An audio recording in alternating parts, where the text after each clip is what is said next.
We're here this morning with Melanie Fiona. How are you today? I'm good, thanks. How are you? I'm wonderful. Thanks for asking. First, let's just talk about your new album, The MF Life. What can we expect? What does it sound like? Who's on it with you? That kind of stuff. Sounds like awesomeness. Good. You can expect greatness.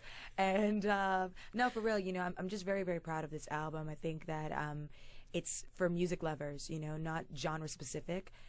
It's a very soulful album, but it's painted with the colors, I think, of different genres that inspire me: rock, hip hop, reggae, R&B, pop, everything. And so, in Melanie Fiona fusion fashion, I've called upon, I think, some great artists and friends of mine that I respect and really felt like they could bring some life to this album.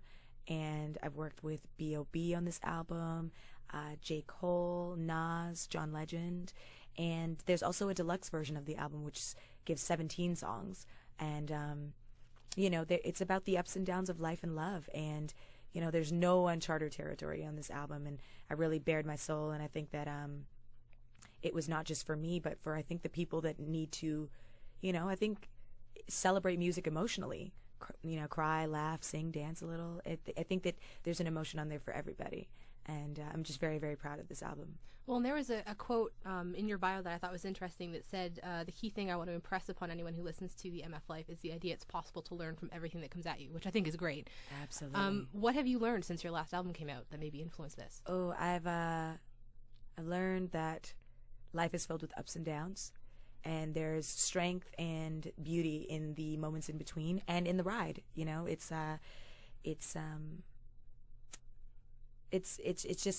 It's almost beyond our control. So you just have to let go and figure out how you're gonna, live your MF life. Pretty much. That's where it came from. And life is, magnificent, fantastic. It's MF. Whatever that means to you, all puns intended, a little tongue in cheek, both on both levels, highs and lows. And I wanted people to know that they're not alone. We all go through it. Is there some songs you can think of maybe when you were at a low point in your life that really helped you pull out of them? Wow, that's an interesting. No one ever asks me that question. They usually say like, "What's your song?" And I'd be like, "Oh, it's Ayo." It's Love. It's Watch Me Work. Of my songs, but songs that I think have pulled me out. Right now, I'll tell you this. Climax by Usher is like one of my most favorite songs, just because I feel like I relate very much where you've been in a relationship that has hit its climax. And it's a brilliant song. And that's actually just helps me because I feel like it's not my songs that I need to sing to help heal whatever I need to go through. Usher's giving me a song now that's making me feel great. But, there's so many songs. I love Amy Winehouse, Lauryn Hill, Everything Is Everything, Bob Marley's Redemption Song, The Greatest Love of All by Whitney Houston. Just very positive records, I think that, you can relate to. Well, it's kind of cool you mentioned Usher because I know he said sort of the same thing you said about the title of your album, where it's like a bunch of different things. The same thing's going with Climax. He's like, it could be dirty, but it could be. Well, the thing is that when I first heard the song, I was like, oh, it's a song about sex. Here we go. And then I heard it in the car, and I like damn near cried tears. Like, oh, yes, Usher, I know. And then he's just singing his ass off. Oh, can I say that? You can. Yeah, he's singing his ass off, and that's just respectable as an artist, as a vocalist. I appreciate what he's done vocally, but lyrically and just emotionally, he got it on that record for me. That's the first record that's moved me like that in a long, long, long time. That's so cool. Yeah. When you look for people to collaborate with you on your album, is there something you look for in them before you let's go into a studio and put something out? I have to respect them. I have to respect what they do. I have to be a fan of them. And I kind of have to have a respect for how they carry themselves and what they represent as an artist, because I feel that I stand by my integrity a lot and in my own music. So I would never want to be affiliated or associated with someone that I don't think represents a similar type of mentality or brand or purpose in what they're doing. Sure. And as long as it's positive, all the artists that I've worked with, I think, embody that. And I'm very pleased and thankful and appreciative of all the artists, from John Legend, Common, The Roots, CeeLo Green, and then the artists I mentioned on my album. Well, and I heard that to get the collaboration with CeeLo Green, you actually accosted him in his dressing room or something. I did. What did he do when you did that? He just sat there and looked at me and laughed, and he sang my song "It Kills Me" because I was like, I don't know if you know me, but I really want to work with you. And he's like, it kills me. He started singing my song. I was like, oh, ice has been broken. You know who I am. I don't look like a crazy stalker. But it worked out. You know, he did actually end up reaching out, and we did Fool for You, and great things have amounted from that. So, you know, I think that there's something to be said about going for it. For sure. Yeah. So I actually saw a video of you from a couple of years ago when you were nominated for a Grammy the first time, where they just asked you, what's it like to be nominated? And you almost started crying, like just the thought. I remember that interview. It was the first person to ask me, and I started crying again. So what was it like to actually win the Grammy then? 2 of them. It was so humbling and such an honor. And I had a different, you know, the excitement of what I felt to be nominated the first time out was what overwhelmed me. I couldn't believe that people had even paid attention to who I was at so soon in my career. You know, now it's been 3 years since I've put out music, and to collaborate this time around, and I just feel like I'm doing something right, you know, and it's an honor to feel that I'm gaining the respect and the, you know, the attention of people in the music industry and, you know, fans all worldwide, and that's humbling, you know. I just love what I do. And if I can be recognized and be a part of music history for that, then, you know, that's such a testament, I think, to success for me.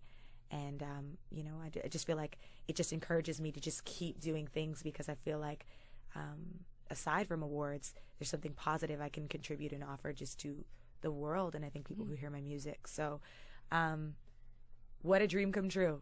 Yeah, that's all I can say that it was, is just in the true definition of a dream coming true. You either envision doing something or not doing it, and I was fortunate to do it twice this year. Yeah. So I'm encouraged. Yeah, congratulations. Thank you. By the way. Thank you.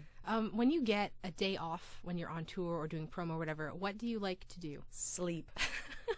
Sleep, eat, do laundry, things that I don't get to do. Go to the grocery store. I just paint my nails, be a girl. I don't know. You know, I'm very low key. I don't party. You know, I kind of just decompress. If I can get up here to see my family, I could do that. Just reset. Anything that I can do to reset. And that's usually things that make me feel very normal. Very slow, very calm. But sleep and eat and shop. God, I love to shop. But I try to do that on the road too. Yeah. When you're in a new city for the first time, is there something that's instinctive to you, like, I want to go here to learn what this city is about? I got to find out what they're known for food-wise and go. That's rule number 1. Got to know what they're known for. It's pizza, cheesesteaks, pasta, whatever it is, oysters, whatever. I got to go experience it. Do you have a favorite sort of style of food, like Italian or whatever? I love Italian food. Italian? Okay. Love Italian food. So bad.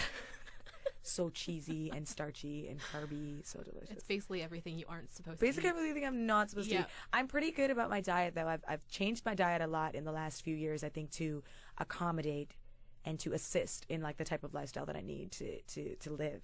So I love food, though. I love it. It's a huge part of my personality and what I like to do to socialize. So I could never just diet all the way and be like, oh no, I can't eat dessert today. Every day. Yeah. If someone was coming, even if it was another musician who had a day to stop in Toronto, which is where you're from, where would you tell them to go first to get to know the city? Ooh, I would tell them to go to Eaton Center. Okay. Got to go to the Eaton Center, because from there you can kind of do anything. It's kind of, I think, a good, like, point that you need to go. It's a huge shopping mall. Of course, everybody loves to shop when they go to a new city. You got Dundas Square, Yonge Street.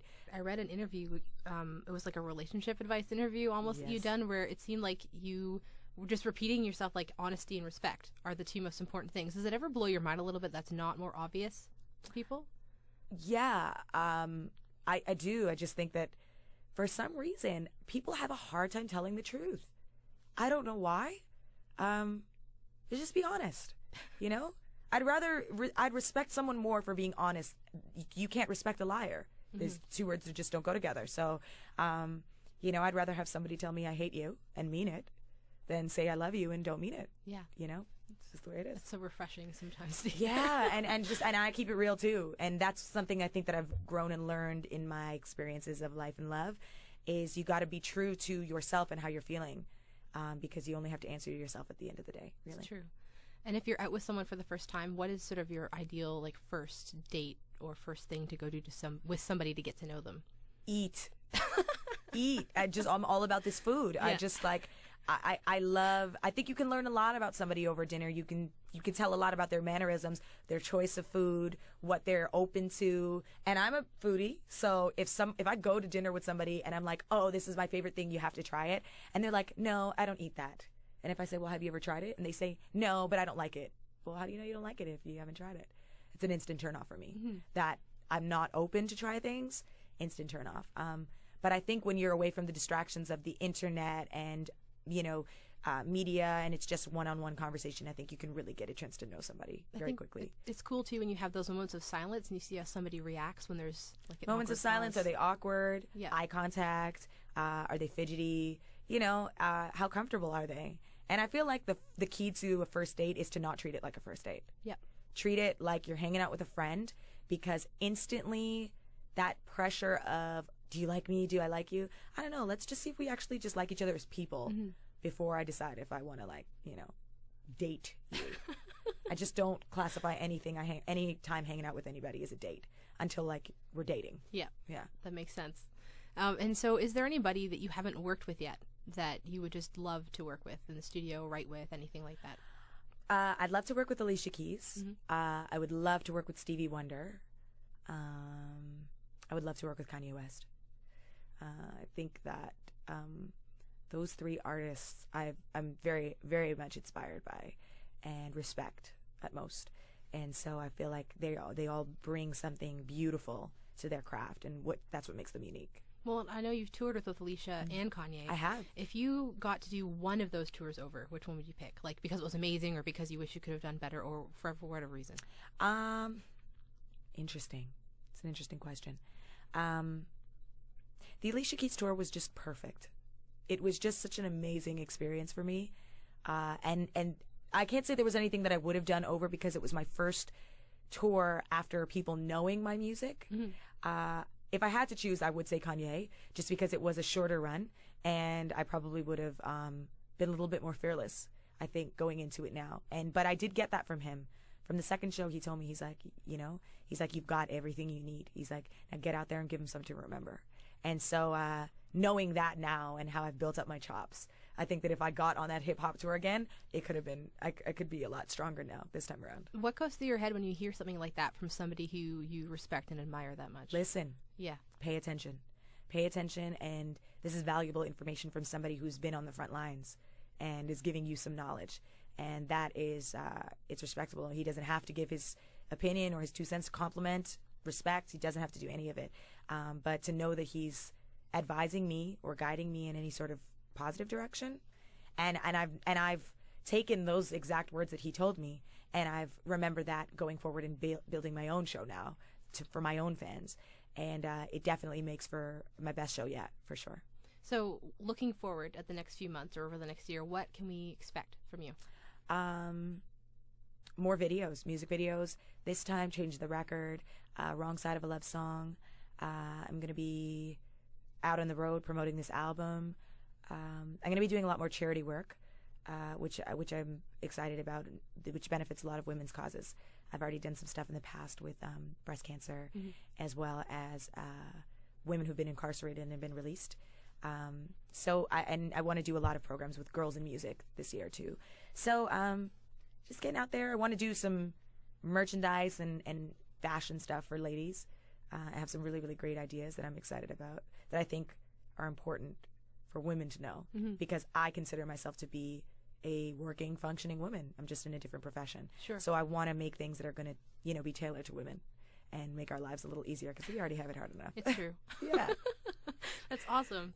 Oh, thank you so much for coming in today. Thanks for having me. It's a real pleasure to meet you. Thank you. Nice to meet you too.